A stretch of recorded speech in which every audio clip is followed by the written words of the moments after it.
হুজুর আকরাম সাল্লাল্লাহু আলাইহি ওয়াসাল্লামের কাছে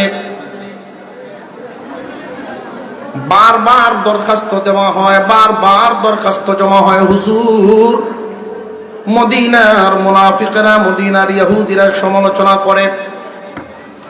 কিসের সমালোচনা? মসজিদে নববীর যেই মুয়াজ্জিন, কণ্ঠ ভালো না, উচ্চারণও শুদ্ধ না, দেখতেও সুন্দর না, বংশও তো ভালো না। মুসলমানের মুয়াজ্জিন দুষ ধরে আঙুল তুলে রাখে, আমাদেরকে বিভিন্নভাবে খোঁচাকাচি করে। নবীজি, অন্য কাউকে দিয়ে কি আজান দেওয়ানো যায় না?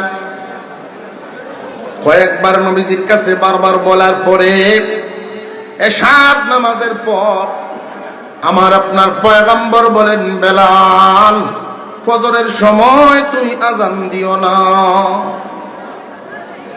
ফজরের আজান তুমি দিও না, অন্য কেউ দিয়ে দিবে, তোমরাই ঠিক করে নাও কে আজান দিবে। রাত গভীর হয়ে গেল, বেলাল রাদিয়াল্লাহু তাআলা আনহুর ঘুম নাই, ঘুম আসে না। যায় নামাজে বসেই চোখের পানি ছাড়েন আর কান্দেন, প্রভু তোমার নামের ডাক দিতাম, মানুষ সমালোচনা করে, গোলাম বংশ বলে মানুষের সমালোচনা করে, আমি কালো বলে, উচ্চারণও সুন্দর না, কণ্ঠও সুন্দর না। যেই দোষের কারণে আজান দেওয়া বন্ধ হইল, একটা দোষও আমার কারণে না, সব তোমারই দেওয়া। একজন মানুষ দুনিয়াতে জন্মগ্রহণ করেন, বংশ নির্বাচন নিজে করেন না আল্লাহ পাঠান? বংশ নির্বাচন যদি নিজের হাতে থাকতো তাহলে সৈয়দ বংশ, সৌদ্রী বংশ ওগুলি ছিল। সুতরাং এই দুনিয়ার জমিনে কাকে আল্লাহ কোথায় পাঠাবেন এটা আল্লাহ নির্বাচন করেন। 2 নাম্বার, মানুষ কালো হোক সুন্দর হোক এটা জমিনে বন্টন হয় না, আল্লাহ যাকে ইচ্ছা যেমন তারে বানান তেমন। কণ্ঠস্বর তুমি যারে যেমন দিয়েছ, উচ্চারণ 2টা কারণে ওনার জবানে সঠিক উচ্চারণ পাওয়া যাইত না। একটা হলো ওনার আঞ্চলিকতা, 2 নাম্বার কাফেরদের নির্যাতন এতই বেশি ছিল ঈমান আনার কারণে, এক সময় গরম লোহা ওনার জিহ্বায় ঢুকায় দেওয়া হয়েছিল। আশহাদু আন্না, আশহাদু আল্লাহ, এই যে আশহাদু শিন উচ্চারণ হইত না, শিনের ক্ষেত্রে সিন উচ্চারণ করতেন, আসাদু কইতেন। আঞ্চলিকতার কারণেও অনেক সময় উচ্চারণে ভুল হয়।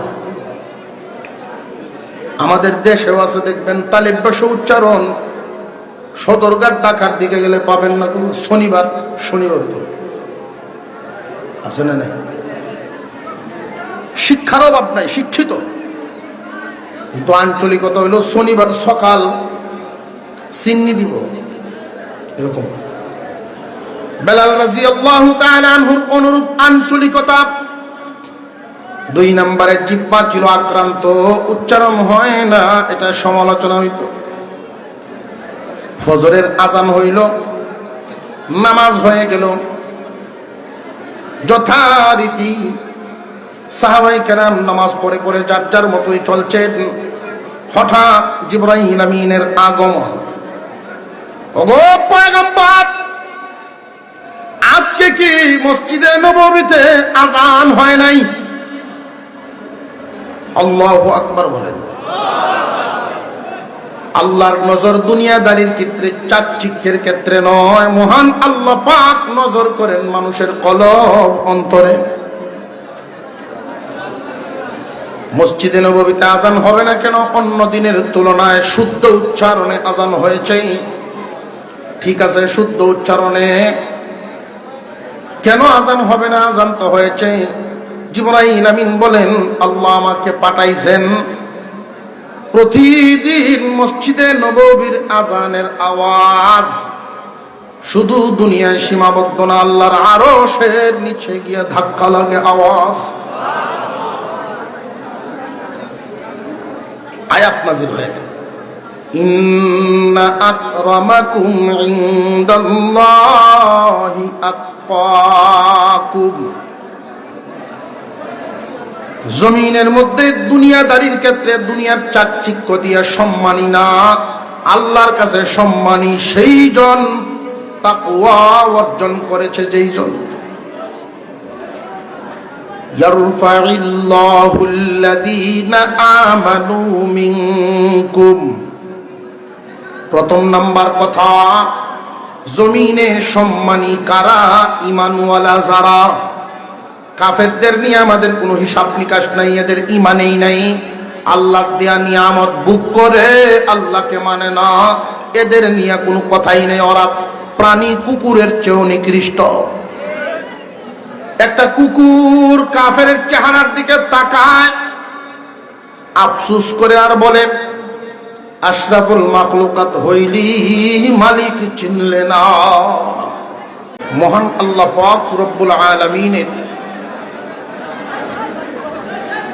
কুরআনুল কারীমের একখানা আয়াতের একটু অংশ, নবীজির একখানা হাদিস তিলাওয়াত করেছি। আয়াতের অংশ এবং হাদিসকে সামনে রেখেই কিছুক্ষণ আলোচনা করব। খুব লম্বা চূড়া আলোচনা নয়, ছোট একটা বিষয়। আসমানের নিচে জমিনের উপরে কার মর্যাদা কতটুকু, কার সম্মান কতটুকু, আল্লাহ পাকের কি ঘোষণা, দুনিয়ার মানুষ বন্টন করে কি রকম, আর আল্লাহর ঘোষণাটা কিরকম। একজন মানুষ যদি রঙিন চশমা তার চোখে লাগায়, তাহলে দেখবেন দুনিয়ার যেদিকেই তাকায় শুধু রঙিনই দেখা যাবে। আমি ছোটবেলায় একবার বান্নি মেলা থেকে 2 টাকা দিয়ে এক চশমা কিনছিলাম, তখন ক্লাস 1-এ পড়ি। এই চশমা দেওয়ার পরে যখন আমি রাস্তা দিয়ে হাঁটি আমার এক মামার সাথে, তো একটু পরে পরে আমি লাভ পাই। মামা বলেন, এভাবে লাভ দেও কেন? আমি বলছিলাম যে আমি মনে করছি এখানে উঁচা দেখা যায়। রঙিন চশমা চোখে লাগাইলে নিচা উঁচু দেখা যাবে, উঁচারে নিচা দেখা যায়।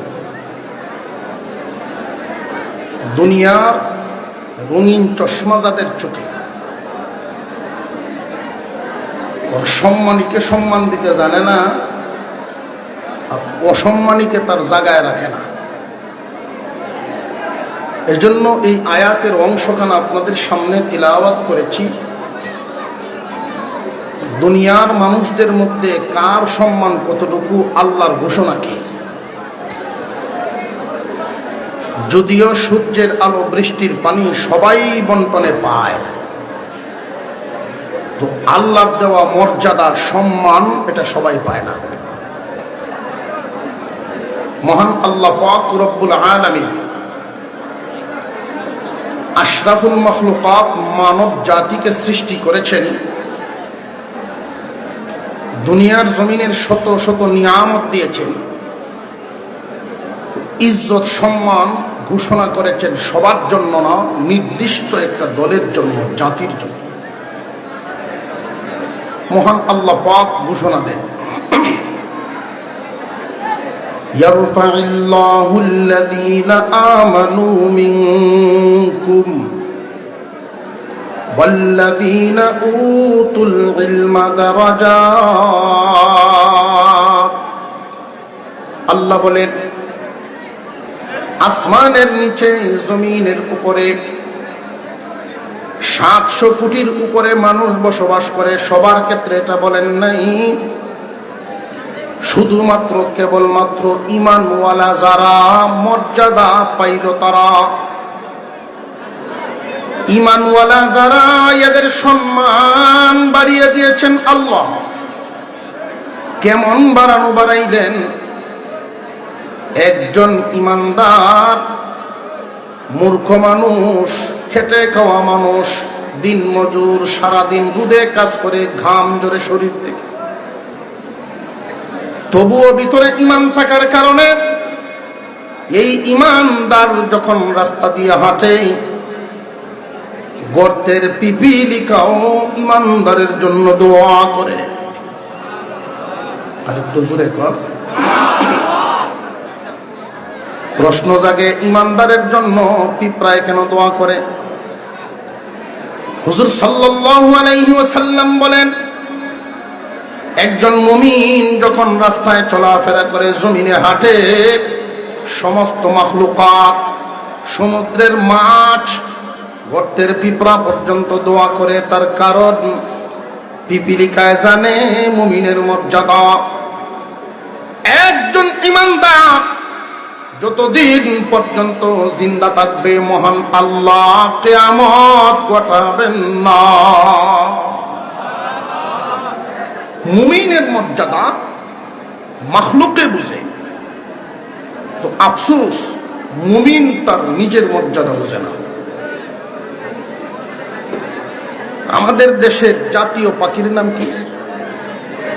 দুয়েল। সে যে জাতীয় পাখি, এটা দুয়েলে জানেনি। যদি জানতো সংসদে গেল। মুমিনের মর্যাদা মুমিন জানে না। এই জমিনে যত মানুষ বসবাস করে, সবচাইতে সম্মানী ঈমানদার মুমিন। আমেরিকার প্রেসিডেন্ট, লন্ডনের প্রেসিডেন্ট, ঈমান নাই, 4 আনার দাম নাই। আল্লাহ পাক মুমিনের মর্যাদা ঘোষণা দিয়েছেন, জমিনে মুমিন থাকবে যতদিন, এই দুনিয়াও থাকবে ততদিন। মুমিন যখন দুনিয়া থেকে বিদায় হবে, আল্লাহ তাকে জান্নাত নামক নিয়ামত দিবেন। ওই জান্নাত কেমন? মুমিনের মনের মতন। দুনিয়ার জমিনে মুমিন মুসলমান সবার মান ইজ্জত সম্মান কাফেরদের তুলনায় সমস্ত ঈমানদারের মর্যাদা বেশি।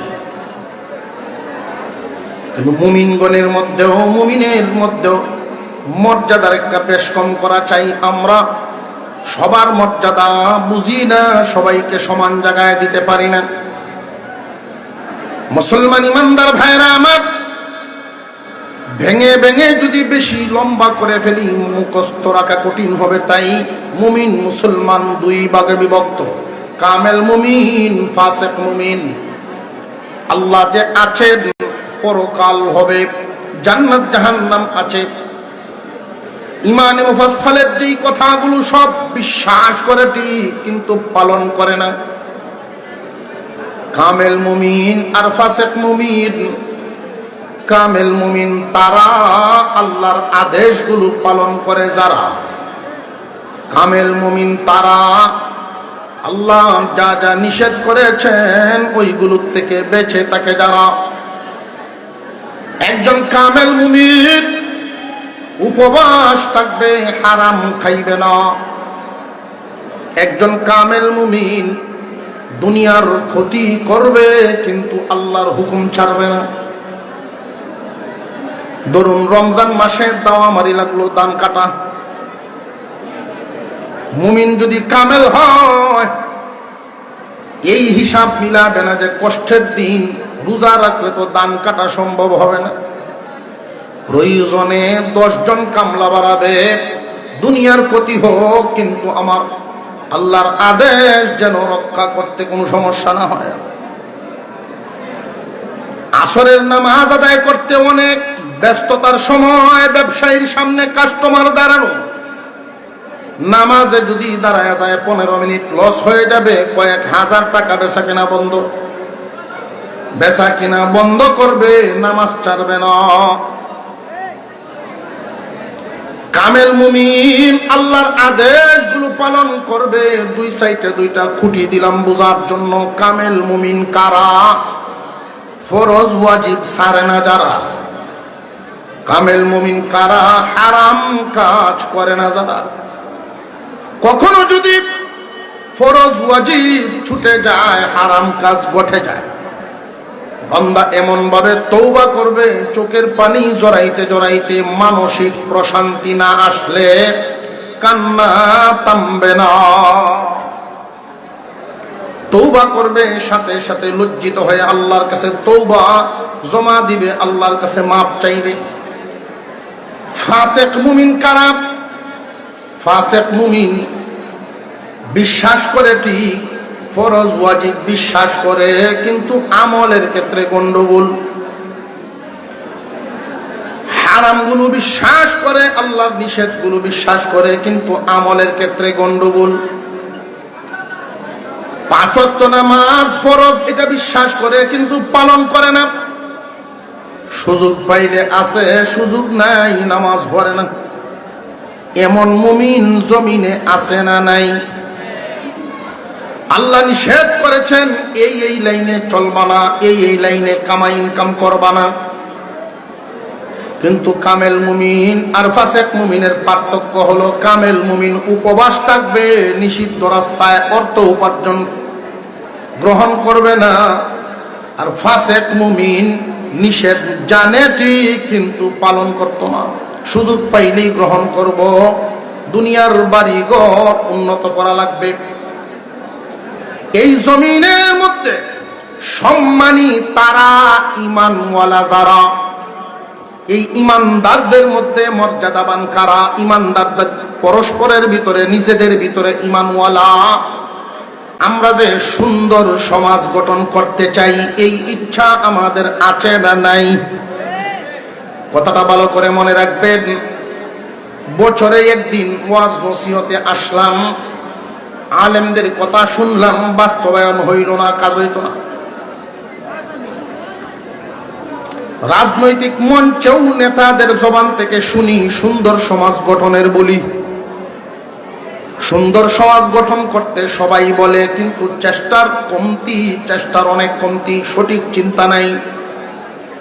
হে মুসলমান ভাইরা, আমরা যদি আমাদের সমাজকে গঠনমূলকভাবে সুন্দর পরিবেশ তৈরি না করি, আমাদের আগামী প্রজন্মদের জন্য খুব ভালো হবে না, তারাও আরো খারাপের মধ্যে পড়বে। আমরা যদি সঠিক জায়গায় সঠিক ব্যক্তি নিয়োগ দিতে পারি, সঠিক জায়গায় সম্মানের জায়গায় সম্মানী ব্যক্তি দিতে পারি, তাহলেই হবে সুন্দর সমাজ ব্যবস্থা গঠন করা। লক্ষ্য করে দেখবেন, আমাদের এই মুমিন মুসলমানদের সমাজ ব্যবস্থাটা যে আমরা চালাচ্ছি, আমরা মানুষকে সম্মান দেই দুনিয়াদারির নজরে, মানুষকে সম্মান দেই, ইজ্জত দেই দুনিয়ার নজরে। একজন মুসলমান ফাসিক মুমিন আর কামেল মুমিন, দুই মুমিনের ক্ষেত্রে মুসলমান কখনো কামেল মুমিনের জায়গায় ফাসিক মুমিনকে মর্যাদা দিতে পারে না। দুনিয়াদারির উন্নতির নজরে যদি সম্মানী হইতো, কাফেররা আমাদের চাইতে সম্মান বেশি হওয়ার কথা। দেশ উন্নত, মুমিন মুসলমানদের বেশি না তাদের বেশি? অস্ত্রের ভান্ডার বলেন, মালের ভান্ডার বলেন, সবই তো এখন তাদের হাতে। কিন্তু আল্লাহ বলেন তামাম দুনিয়া ভর্তি কাফের, কিন্তু মুমিন মুসলমান মর্যাদা তোমাদের। আল্লাহ বলেন সম্মান হলো তাদের, ঈমান আছে যাদের, ঈমানদার যারা, সম্মানী তারা। কিন্তু নিজেদের সম্মান নিজেরা বন্টন করতে জানি না, আল্লাহর দেওয়া মর্যাদা নিজেরা বন্টন করতে জানি না, ইনসাফ ভিত্তিক বন্টন চিনি না। কেমনে? একজন মানুষকে সম্মান দেই দুনিয়াদারির নজরে, দিনদারির নজরে না। কথাটা বুঝে আসতেছে আপনাদের? সমাজের গুরুত্বপূর্ণ জায়গাগুলোতে সংগঠনের মিটিং কমিটি থেকে ধরে প্রতিষ্ঠানের কমিটি বলেন, এমনকি আল্লাহর ঘরের কমিটি পর্যন্ত দুনিয়ার বড় লক্ষ্য করা হয়, দিনের বড় না। আমরা ওই জায়গায় বেইনসাফের বন্টন করি। মুসলমান ইমানদার ভাইয়েরা আমার, খেয়াল করবেন, সমাজের যেই জায়গায় যারে বসাইবেন, লোকটা যেমন সামাজিক ব্যবস্থাও হবে তেমন। আমরা মিছিল দিলাম, অমুক ভাইয়ের চরিত্র ফুলের মতো, মিছিল আছে না? অথচ যারা মিছিল দেয় তারাও জানে চরিত্র তার বালা না। চাদর দিয়ে ঘুরিয়া খারাপ রে আমরা ভালো কইয়া মিছিল দিয়া দিয়া নিয়ে যোগ্য জায়গায় বসাইলাম। এই যে চেয়ারের মধ্যে তারে বসাইলাম, তার চাইতে ভালো মানুষ কি মুসলিম সমাজে নাই? ফাসেক মুসলমান, ফাসেক মুমিনকে নিয়ে বসাইলাম ফুলের মতো চরিত্র মিছিল দিয়া।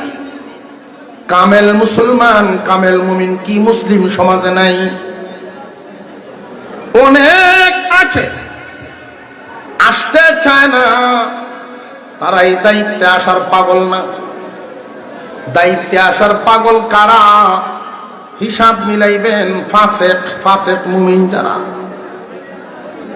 কোনো একটা উৎসব, ঈদ আসুক আর নববর্ষ আসুক, দেখবেন শুভেচ্ছা স্বাগতম জানানো শুরু হয়েছে, হুস্টার টাঙ্গানি, সালাম দেওয়া, হুস্টার টাঙ্গানি গাছ উঠছে বইতেছে, মুড়ে মুড়ে সালাম দেয়। এর দ্বারা বোঝা গেল আমি আইতেছি আপনাদের সামনে। মুসলিম সমাজ দিনদারির নজর দিয়া যদি দেখেন, উত্তর হবে তুমি যতই লাভালাভি করো আর কাজ হবে না। আমরা যোগ্য ব্যক্তিকে যোগ্য জায়গায় দেখতে চাই। অযোগ্য লোককে যদি আপনি যোগ্যতার মিছিল দিয়া, স্লোগান দিয়া, আপনার অন্তরের টান, মনের টানের কারণে বসায়া দিলেন, লোকটা আসলে এই জায়গার যোগ্য না, বসাইলেন এইখানে, জাতির কল্যাণ হবে না। কারণ ফাসেক মুমিন তো আল্লাহর পাওনাই আদায় করে না, মানুষের পাওনা আদায় করবে কেন? যেই মানুষ আল্লাহর হক আদায়ের চিন্তা করে না, মানব জাতির হকের চিন্তা তার মাথায় থাকবে না।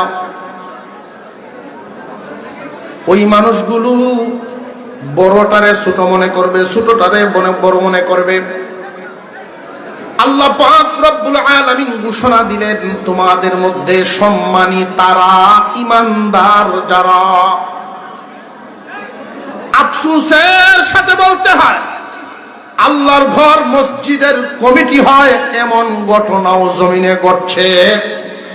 সুদকুর মসজিদের সভাপতি হয়েছে, অথচ সুদকুরের বিরুদ্ধে কোরআনের আয়াত নাজিল। যে জানে সুদ হারাম, এরপরেও সুদ খায়, নিজের পক্ষে যুক্তি দাঁড় করে। সে যে কাজটা করে এত নিকৃষ্ট, এটা সে মানতে রাজি না। জেনে রাখবেন, কোরআনের একটা শব্দ মানে না, তার ইমান থাকে না। সুদখোরের অনেকগুলো স্তরের মধ্যে সর্বনিম্ন স্তর সুদের ইনকামকারী, মার চাইতে জিনা করার চেয়ে নিকৃষ্ট। আপন মার সাথে জিনার চেয়ে নিকৃষ্ট হলো সর্বনিম্ন স্তর। সুদখোরের উচ্চ স্তর হলো আল্লাহ এবং রসুলের বিরুদ্ধে যুদ্ধে নামা।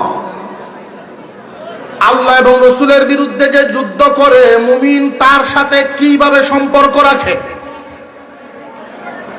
এমন একজন মানুষকে আল্লাহর ঘরের দায়িত্বশীল বানানো যায় না।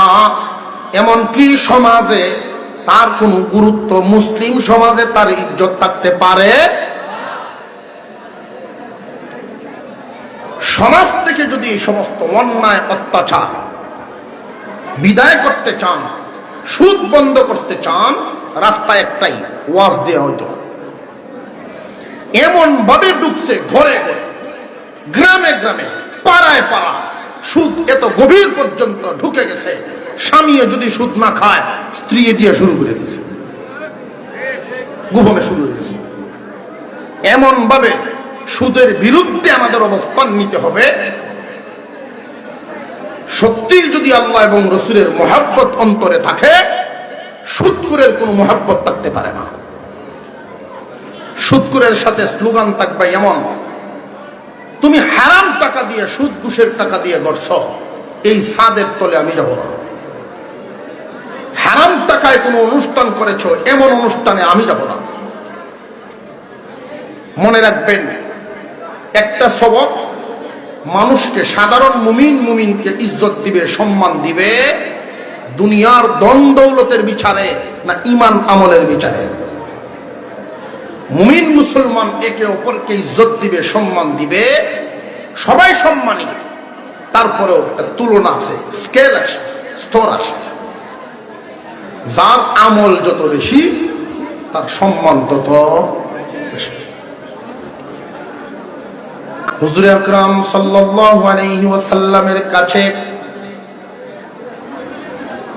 বারবার দরখাস্ত দেওয়া হয়, বারবার দরখাস্ত জমা হয়, হুজুর মদিনার মুনাফিকরা, মদিনার ইহুদিরা সমালোচনা করে। কিসের সমালোচনা?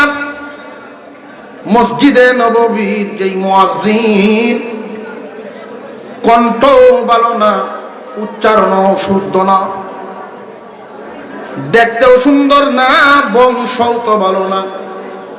মুসলমানের মুয়াজ্জিন দুষ ধরে আঙুল তুলে রাখে, আমাদেরকে বিভিন্নভাবে খোঁচাকাচি করে।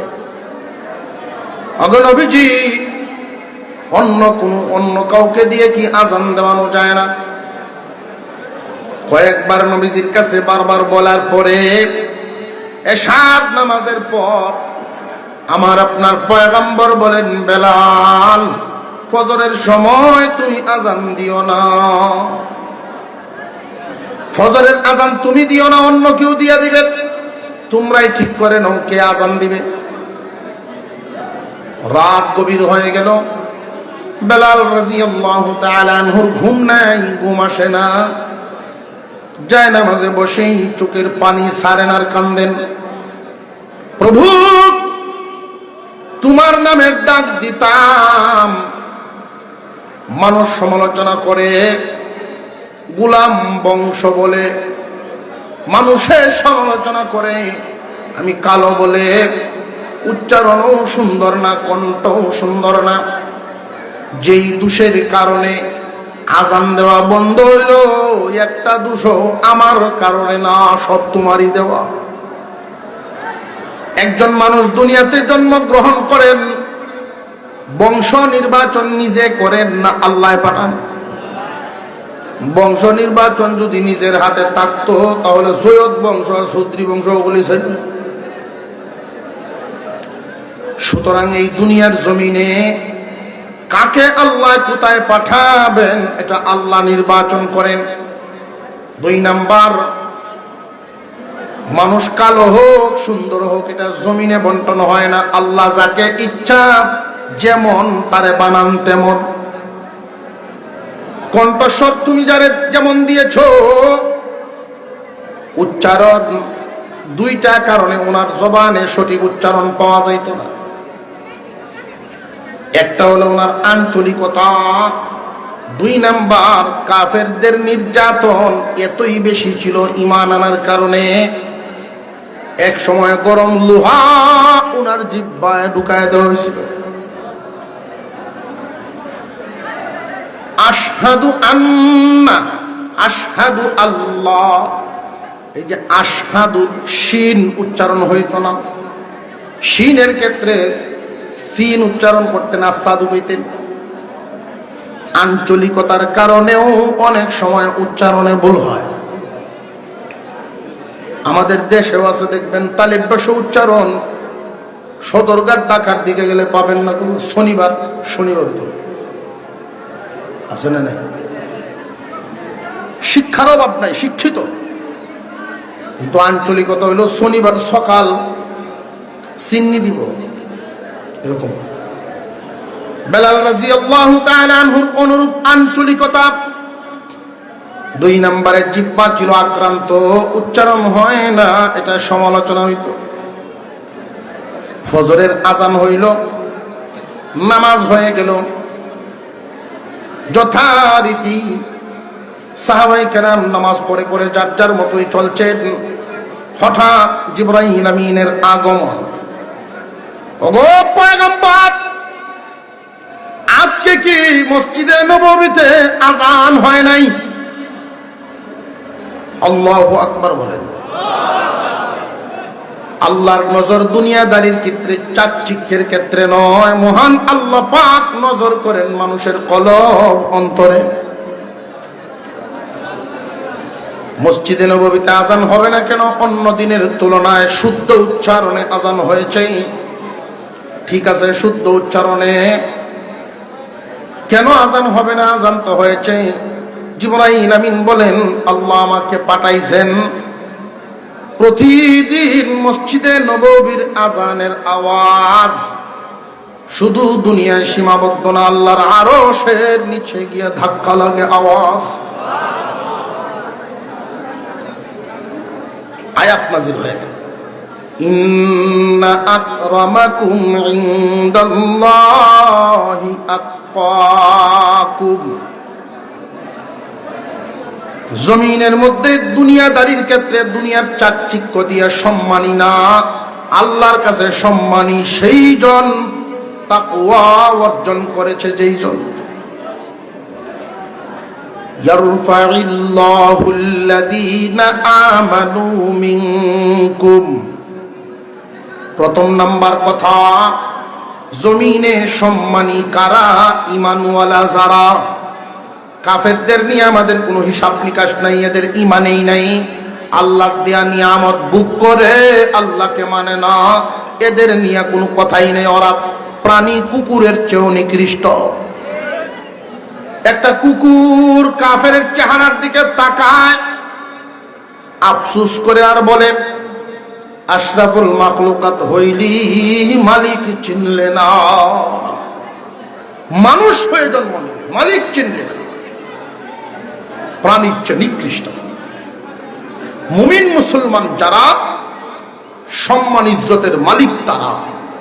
তো ইজ্জত এবং সম্মান যে আমরা একে অপরকে দিব, কিসের ভিত্তিতে? যার বাড়িটা বড়, যে না বড় বাড়ির নিচে ঘুমাতে পারে, আমল কি পরিমাণ আছে সেটা দেখতে হবে।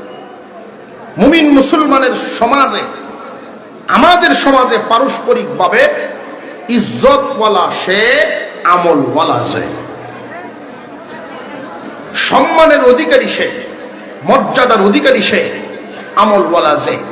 সেই হিসাবে যদি আমরা সমাজ সাজাতে পারি, শান্তির সমাজ আশা করা যায়। 2 নম্বর ঘোষণা, আল্লাহ পাক বলে, ইয়ারফাইল্লাহুল্লাযীনা আমানু মিনকুম ওয়াল্লাযীনা উতুল ইলমা দারাজাত। মহান আল্লাহ পাক রব্বুল আলামিন বলেন, হে মুমিন মুসলমান, কাফেরদের তুলনায় তোমরা ইজ্জতওয়ালা, তোমাদের মর্যাদা বাড়াইলাম। তবে তোমরা জেনে রাখো, তোমাদের মধ্যে সম্মানী তারা, আমার দেওয়া ইলম পাইল যারা। সুবহানাল্লাহ। প্রথমে বলেছিলাম একজন মুমিনের মর্যাদা কি। মুমিন যতদিন জমিনে থাকবে, জমিনে একজন ইমানদার যখন চলাফেরা করে, একজন মুমিন যখন জমিনে হাঁটে, সমস্ত মাখলুক তার জন্য দোয়া করে। মুমিন যখন জমিনে হাঁটে, সমস্ত মাখলুক, এমনকি গর্তের পিপিলিকা সহ, তার মাগফিরাতের দোয়া করে। মুমিনগণের মধ্যে মর্যাদা বেশি তার আল্লাহর দেওয়া ইলম পাইল যারা। কি পরিমাণ মর্যাদা! আলেম উলামা, উলামায়ে কেরাম যখন জমিনে হাঁটেন, শুধু মাখলুকাতের দোয়া পান তা না, মাখলুকাত তো দোয়া করবেন, মুমিন হিসাবে মাখলুকাতের দোয়া পাইবেন। আল্লাহর দেওয়া ইলম পাওয়ার কারণে এই ইলমওয়ালা যখন জমিনে বিচরণ করেন, কোন জনপদে যখন প্রবেশ করে, হাঁটাহাঁটি করে, আল্লাহ পাক রব্বুল আলামিন তার সম্মানে, তার মর্যাদা, তার ইজ্জতে, তার সম্মানে এলাকার কবরের, গুরুস্থানের, মুর্দেগানের আযাব থামায়া দেন। সুবহানাল্লাহর আওয়াজ। আল্লাহর দেওয়া ইলম অর্জনের আশায় যখন শুধু ভর্তি হলো মাদ্রাসায়, মুসলমানের সন্তান, ঈমানওয়ালার সন্তান, তালেবে ইলমের কাতারে শুধু নামটা লেখাইলো। তালেবে ইলম যখন জমিনে বিচরণ শুরু করে, আল্লাহর পয়গম্বর ঘোষণা করেছেন, ইন্নাল মালাইকাতা তাযউ আজনিহাতাহা লিতালিবিল ইলম। তালিবে ইলম যখন রাস্তায় হাঁটে, ফেরেশতারা তাদের পায়ের নিচে পাকা বিছায়া দেয়। নবীজি একথাও তো বলতে পারতেন, পাকা দিয়ে ছায়া দেয়। ছায়ার কথা না বলে পাকাগুলো পায়ের নিচে বিছায়া দিয়া এই কথা কি বুঝাইলেন? হে ইমানদার মুসলমান ভাইরা, তালিবে ইলম তার মর্যাদা কত, নবীজি হাদিস দিয়ে সেই মর্যাদা বোঝালেন। তালিবে ইলম যখন আল্লাহর কালাম হাসিলের জন্য মাদ্রাসায় ভর্তি হয়ে যায়, তার মর্যাদা আল্লাহর কাছে এতটাই বেড়ে যায়, মহান আল্লাহ এই মানুষটার মর্যাদা বাড়ায়া দেন। তার পোশাক সুন্দর না, গরিবের সন্তান, তাও তালিবে ইলমের কাতারে নাম লেখানোর কারণে তার পায়ের ধুলা ফেরেশতাদের পাখা বরাবর। আলেমদের মর্যাদা আল্লাহ পাক রব্বুল আলামিন উলামায়ে কেরামের মর্যাদা বাড়ায়া দিয়েছেন। আলেম যখন জমিনে বিচরণ করেন, মুর্দেগানের আযাব বন্ধ হয়ে যায়। হে ফেরেশতারা, আযাব থামায় দাও, জমিনের উপরে দামি মানুষের বিচরণ। আলেম উলামা যারা তোমাদের মধ্যে, রে মুমিন সমাজ, তোমাদের মধ্যে সম্মানী তারা। এই আলেম উলামাগণ যখন দুনিয়া থেকে বিদায় হবেন হাসরের মাঠে, ওইখানে আল্লাহ কি মর্যাদা দিবেন? মুমিনগণকে ঈমানের বদলায় দিবেন জান্নাত, আলেমগণকে ইলমের বদলায় দিবেন সুপারিশের ইজাজত। যার মর্যাদা যেই মানের সুপারিশ করবে সেই মানের সুপারিশটা যে হবে কিসের ভিত্তিতে? রক্তের সম্পর্কে যে না, না, হাসরের মাঠে সুপারিশ হবে মানসিক সম্পর্ক, অন্তরের টানে, আন্তরিক সম্পর্কের খাতিরে। নিজের বংশে জন্ম নিয়েছে, আলেমের সাথে বিয়াদবি, এমন ঘটনা আছে না? নাই? ভালো করে মনে রাখবেন, আল্লাহর কাছে শুকরিয়া, তিনি দয়া করে মুমিন মুসলমানের ঘরে জন্ম দিয়েছেন, সহজে ঈমানওয়ালা হলাম। এখন আমার আপনার দায়িত্ব ঈমানের পাহারাদারি করে ঈমান লইয়া দুনিয়া ছাড়া। রে যুবক ভাইরা, কান পেতে শুনো, শয়তানের বহুমুখী চক্রান্তের মধ্যে একটা চক্রান্ত, আলেমদের সমালোচনা যদি তোমাদেরকে দিয়া করাতে পারে, আলেমদের ব্যাপারে বিদ্বেষ পোষণ যদি অন্তরে বসাইতে পারে, সে কিন্তু সফল হবে। কেন জাননি? সারা জীবন একজন মানুষকে আমল থেকে দূরে রাখলো, নামাজ থেকে দূরে রাখলো, যেই পরিমাণ খুশি হবে, সারা জীবন আমল থেকে দুকা দিয়া বিরত রাখার কারণে যতটুকুন খুশি হয়, এর চাইতে বেশি খুশি হয় যদি ঈমান হারা করতে পারে। আলেম ওলামার মর্যাদা আরেকটু অনুমান করেন। মানুষ বানাইছেন আল্লাহর ইবাদতের জন্য, নবীগণকে পাঠাইছেন আল্লাহর ইবাদতের জন্য। নবীগণের দরজা বন্ধ, নবীওয়ালা কাজের দায়িত্ব কাদের? মহান আল্লাহ পাক ইলম দিয়েছেন যাদের। নবী নাই, নাই বের। রাসূল বলেন, কোরআন হাদিস রেখে গেলাম, ধরে রাখবে যতদিন পথ হারা হবে না। কোরআন হাদিস যে রেখে গেলাম, এটা এমনি না, একটা দলকে দিয়ে গেছেন পাহারাদারির দায়িত্ব। এই দলটা কারা? আলেম ওলামা যারা।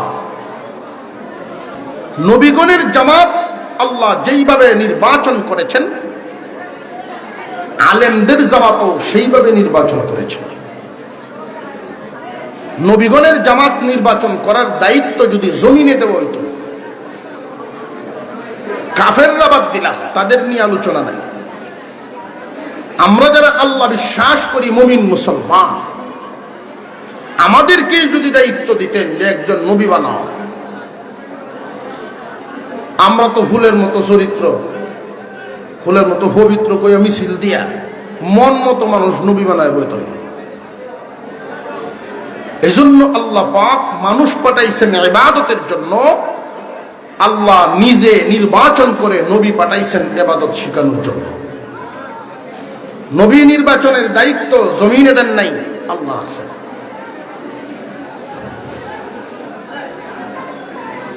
ঠিক তেমনি উলামায়ে কেরাম, আলেম উলামা, হাফেজ আলেম হবে ওই মানুষ আল্লাহ পছন্দ করবেন, যে মানুষ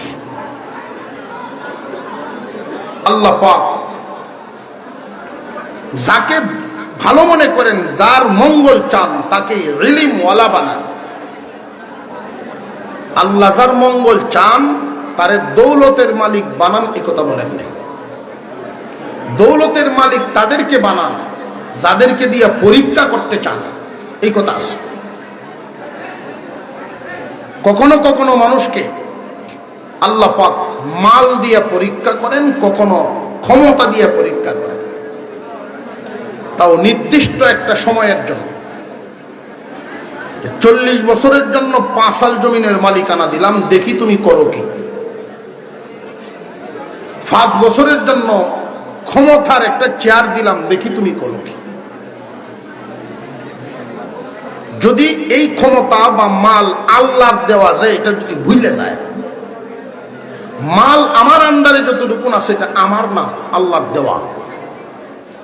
ক্ষমতা যার কাছে যেটা আছে এটা তার না, আল্লাহর দেওয়া। এই কথাটা মনে থাকবে যতদিন, সুজা পথে চলবে ততদিন। ভুলে যাইব যখন, পথ হারাইব, তখন ক্ষমতার ব্যবহার মন মতো চলব, সম্পদের ব্যবহার মন মতো চলবে। ধন দৌলত আল্লাহর দেওয়া, এই কথাটা যদি তার মনে থাকে, যাত্রা গানোর টাকা দিত না। ধন দৌলত আল্লাহর দেওয়া, এই কথা যদি মনে থাকে, অন্যায় পথে উৎসাহিত করবে না, তার দৌলত ব্যবহার করবে না। তার ক্ষমতাটা যে আল্লাহর দেওয়া, এই কথা যদি তার মনে থাকে, তাহলে মাজলুমের উপর জুলুম করবে না, দুর্বলের উপরে মন চাহি ক্ষমতা প্রয়োগ করবে না। যখনই ভুলে যাবে যে আল্লাহর দেওয়া, তখনই মন মতো খরচ করব, মানুষের উপরে জুলুম করব। আল্লাহ পাক রব্বুল আলামিন তার কাছ থেকে চিনে নেন, যখন আসার দেন, তখন এমন ভাবেই দেন তার অপরাধটা যেমন, আসারও কায় তেমন। ইলমওয়ালারা আল্লাহ পাক রব্বুল আলামিন যার কল্যাণ চান, এটা পরীক্ষা করার জন্য ইলম দেন, এ কথা বলেন নাই। আল্লাহ যার মঙ্গল চান তাকেই আল্লাহ ইলম করে, ইলম দান করে। আব্বাস রাদিয়াল্লাহু তাআলা আনহু নবীজির আপন চাচা। রিশতায় কি চাচা ছোট না বড়? আপনাদের জামডি মারছেন, ঠুট যেমনে লাগাইছেন, একটু সুরানি তোলা, হু হা উত্তর দিয়ে। চাচার মর্যাদা কম না বেশি? নবীজির চাচা আব্বাস রাদিয়াল্লাহু তাআলা আনহু, উনাকে এক লোক জিজ্ঞাসা করেছেন, আপনি বড় না মুহাম্মদ বড়? উনি এক কথায় উত্তর দিয়েছিলেন, মুহাম্মদ অনেক বড়, বয়স আমার বেশি। এই কথাটা বলার উদ্দেশ্য হলো, আমাদের সমাজে সম্মান মর্যাদা যেইভাবে মুমিন মুসলমান পারস্পরিক আমরা বুঝি না, কার সম্মান কতটুকু, আলেম ওলামাদের ইজ্জত মর্যাদাও বুঝি না।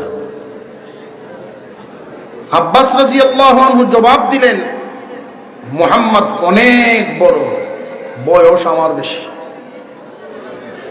বোঝা গেল বয়সে বড় হয় না, ইলম আমলে বড় হয়। বয়সে কম, তো আল্লাহর দেওয়া ইলম পাইছেন। মানব সমাজ, মুসলিম সমাজে দুইটা কথা। এক নাম্বার, তামাম দুনিয়ার সমস্ত মানুষের মধ্যে সম্মানী তারা ঈমানওয়ালা যারা। 1000 কাফের এখানে দাঁড়াইছে, তাদেরকে চেয়ার থেকে উঠে বা বসা থেকে উঠে বা কোনো কারণে যে কোনো তরিকায় সম্মান দেওয়া এই মুমিনের জন্য জরুরি না। কারণ আল্লাহর পক্ষ থেকে সমস্ত কাফেরের তুলনায় মুমিনের সম্মান দেওয়া হয়ে গেছে। মুমিন মর্যাদাবান। 1000 মুমিন একসাথে বসা, এর মধ্যে একজন আলেম আছে। আলেম দাঁড়ায় মুমিনকে সম্মান দিতে হবে তা না। মুমিনগণের কাছে আলেম সম্মানী ঘোষণা আল্লাহর পক্ষ থেকে দেওয়া হয়ে গেছে। আমাদের সমাজে এটা না বোঝার কারণে অনেক বয়স্ক মানুষ মসজিদের ইমামের সাথে যে দাড়ি সাদা এই বলে সাদা দাড়ির ভাবারে আলেমের সাথে বেয়াদবি করে বসে। এই জন্যই কথাটা বলা, আলেম ওলামাদের সাথে যদি কেউ মানসিক সম্পর্ক করতে না পারে তার ভবিষ্যৎ খারাপ হয়। বয়স আপনার বেশি, কিন্তু আল্লাহর দেওয়া ইলম পাইলেন যিনি, মূলত সম্মানের মালিক তিনি। তবে হ্যাঁ, যিনি ইলম পাইছেন, হাফেজ আলেম চেয়ারে বসা আছেন সম্মানের জায়গায়, এই সময়ে যদি একজন মুরব্বী মানুষ, আত্মীয়ই হোক দূরেই হোক, বয়স্ক মানুষ এখানে আসেন, উনি দাঁড়ায় তাকে বসতে দিতে হবে, এটা ওনার উপর জরুরি না। কারণ উনি সম্মান পাইছেন আল্লাহর পক্ষ থেকে পাওয়া। ওনার ব্যাপারে এই ধারণা করা যাবে না যে তার ভিতরে বেয়াদবি। আলেম সম্মান, আলেমের সাথে সম্মান দেওয়া, আল্লাহর দেওয়া ইলম পায় উনি সম্মান হয়েছে। মুরব্বীকে উঠে যদি সম্মান না দেন, কেউ এই ধারণাই করবেন না বেয়াদবি, উনি উনার জায়গায়। তবে হ্যাঁ, যদি উঠে সম্মান দিয়া দেন তখন কি? কেউ যদি ইলম পায়া মর্যাদাবান হইছেন, এটা তো ওনার আছে। ইলম ওয়ালা হওয়ার পরে যদি আদব ওয়ালাও হয়, বয়সে বড় বাবার সমান মুরব্বী মানুষ, সেই হিসেবে যদি আদবও দেখান, আল্লাহ তারে মারিফতের দরজা দান করে।